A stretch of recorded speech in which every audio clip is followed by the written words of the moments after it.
So hello everyone, welcome to my new blog. তো আবার নতুন একটা ব্লগের সাথে আমি চলে এসেছি। তো আজকে আমরা যাচ্ছি রানাঘাট থেকে কৃষ্ণনগর সুমনের সাথে। আর ওর গাড়ির কটা পার্টস খারাপ হয়ে গেছে, তো কটা পার্টস দেখতে কিনতে আর ঠিকঠাক করাতে আমরা যাচ্ছি ইয়ামাহা সার্ভিসে। সো দেখতে থাকো আমাদের ব্লগটা। দেখুন কীভাবে ওভারটেক হয়, দেখুন সামনে একটা বাস আমাদের যেতে ইচ্ছে না, ডান দিকে একটা লরি যেতে ইচ্ছে না। কোন দিক দিয়ে যাবো বলুন এবার? এরকম ভাবে ওভার স্পিডিং হয়, দেখছেন? তার মধ্যে সামনে বালির গাড়ি, চোখ মুখে বালি বালি ঢুকে একদম একাকার কাণ্ড হয়ে গেল। আমরা বুঝতে পারছি না কি জানি না, কিন্তু এই দেখো বৃষ্টি পড়ছে, বৃষ্টির জলে দেখো জামা খুলে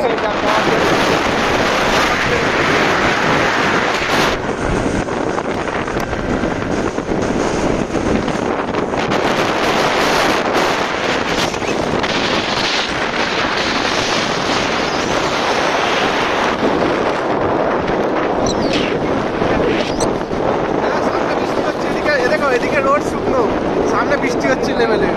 হ্যাঁ এগো একটু এগো একটু এগো একটু এগো ভাই। হ্যাঁ হ্যাঁ হ্যাঁ, বৃষ্টি শুরু হয়ে গেল। কি বাবা, বৃষ্টিতে ভিজে গেলাম আমরা সবাই।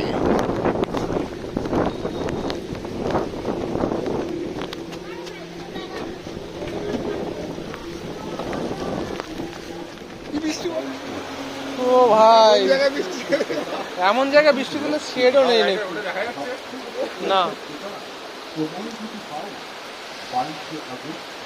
সেই জায়গাটা বলছি, ওখান থেকে তোকে বৃষ্টি হচ্ছে না, বারবার বলছি বৃষ্টি হচ্ছে। ওই শেডের তলায় চলে গেলাম। কি ধরনের ওয়েদার এটা দেখো, সামনের দিকে পরিষ্কার আকাশ, আর এইদিকে মেঘলা বৃষ্টি পড়ছে। এটা কোনো ওয়েদার হলো? ওদিকে পরিষ্কার আকাশ, মেঘ কাটছে আস্তে আস্তে। কোজি কুটিরের সামনে আমরা দাঁড়িয়ে রয়েছি। আমরা আবার বেরিয়ে গেছি আমাদের কৃষ্ণনগরের উদ্দেশ্যে। পরিষ্কার আকাশ, এদিকে দেখো মেঘ, দেখো পুরো ভিজে গেছি আমি। মেঘগুলো হালকা হালকা করে সরে গেল, ট্রেন ক্রস করছে। আহা কি সুন্দর ক্রস করলো। পড়ে না যায়, ওয়েট প্রুফ সিটে জল হয় না। ওয়েট প্রুফ, হ্যাঁ ওয়েট প্রুফ, একটু জল নেই। এই রোড দিয়ে গাড়ি আসছে। চলো আমরা চললাম কৃষ্ণনগরের উদ্দেশ্যে। বেঁচে থাকলে আবার হবে, বেঁচে থাকলে আবার ব্লক করবো। পুরো ভিজে গেছে, দেখো প্যান্ট, দেখো প্যান্টগুলো পুরো ভিজে গেছে। সুমনের হলো জামা ভিজে গেছে, হেলমেটে দেখো জল, সামনে দেখো জল। কি বলবো, বালির গাড়ি গেল, সামনে বালির গাড়ি গেল, আমাদেরকে বালি দিয়ে পুরো চান করিয়ে চলে গেল। কিছু কিছু উপরে আকাশের দিকে দেখছি মেঘ তো কোনো নেই, দেখা যাক বৃষ্টি আর পরে। আবার সামনে মেঘ আছে। আমরা এখন কৃষ্ণনগর ঢুকছি, যেখানে আসার কথা ছিল। দেখে রোড খুঁজতে খুঁজতে আমরা সামনেই পৌঁছে গেছি। আর কিছুটা দূরেই ইয়ামাহার শোরুম, যেখানে সুমনের দরকারি কাজ আছে, গাড়ির পার্টস। এই দেখো চলেই এসছি, খুঁজে খুঁজে খুঁজে খুঁজে ফাইনালি চলে এলাম। এই চলে এসেছি ইয়ামাহার শোরুম। আসলে ওটা পার্টস, ওটাতে পার্টস পাওয়া যায় না, ওইটা আসলে শোরুম ইয়ামাহার, বিরাট বড় শোরুম, নদিয়ার ডিলার ইয়ামাহার। আমরা এখন যাচ্ছি সামনে, যেখানে ইয়ামাহার পার্টস পাওয়া যাবে। এই যে ইয়ামাহা সার্ভিস।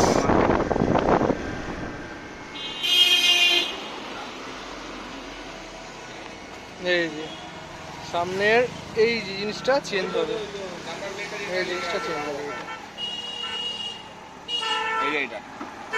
এটা চেঞ্জ হবে। ভেঙে গেছে এটা। মাংস রুটি খাচ্ছি আমরা, সুমন খাওয়া শুরু করে দিয়েছে। এক পিস মাংস 30 টাকা, 30 টাকা, আর 2 পিস করে আলু। এই 4টে রুটি 3টে রুটি খেয়ে দিয়ে তারপর আবার বেরোচ্ছি বাড়ির দিকে। আমরা প্রায় আধ ঘন্টা ইয়ামাহার সার্ভিসে বসে বসে থেকে তারপর যখন ওদের লাঞ্চ টাইম শেষ হলো তারপর এসে ওরা আসলো, নিয়ে আমাদের গাড়িটা চেক করলো, তারপর গিয়ে আমরা নিজের পার্টসগুলো নিয়ে বেরোতে পারলাম।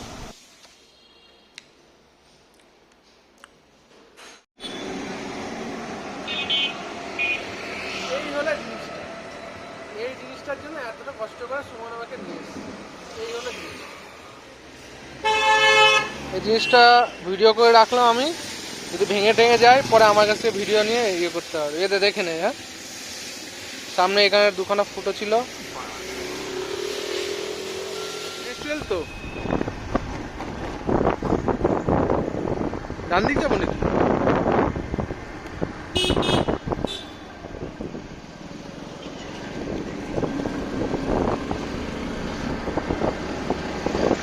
চলো কৃষ্ণনগরের ভেতর থেকে রোডে উঠে গেলাম, এবার টান টান রানাঘাটের দিকে।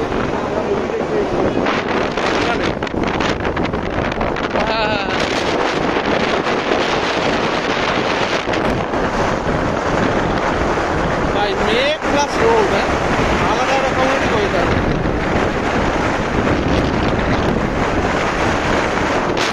এখানে এসে আমরা তুলে দেখি।